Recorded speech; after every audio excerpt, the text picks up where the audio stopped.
दिनेश, ये पहला मौका नहीं है जब B-1 इस तरीके के जो बॉम्बर है वो इस तरीके से घुसे हों। आपको याद होगा ये सिलसिला अमेरिका ने करीबन तीसरी चौथी बार दोहराया, और आपको ये भी याद होगा कि चीन ने इसको लेकर आपत्ति जताई थी कि हमारे एयर वॉयलेशन में हुआ था, लेकिन अमेरिका पे इस पे साफ कहना था कि ये फ्री लैंड है, ये फ्री एयर है और ये इलाका किसी का नहीं है, किसी का इस पे वो नहीं है। तो ये अब जो क्या ये कंफ्यूजन की वजह से है, क्या ये इस वजह से है कि अमेरिका ये समझता है कि ये ऐसी जगह है जो किसी के अधिकार में नहीं आती और इसलिए बम वर्षक वहां गए थे? ऐसा नहीं है। मैं के सिन्हा साहब और जैनी साहब के पास जाना चाहता हूं क्विकली।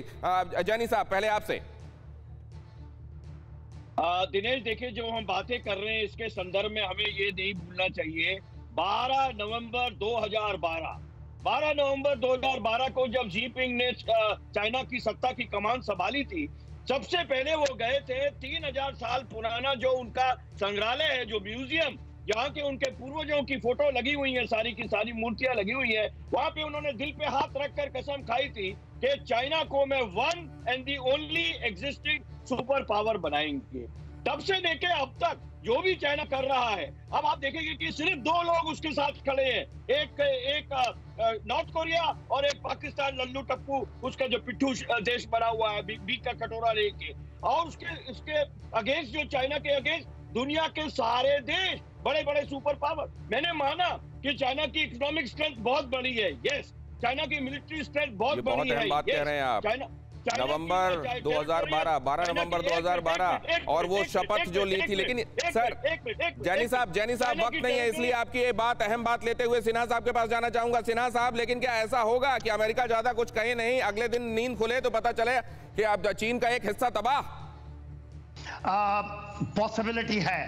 देखिए, जो ये B-1 बॉम्बर्स हैं, ये बहुत बार नहीं गए, ये पहला इंसिडेंट है।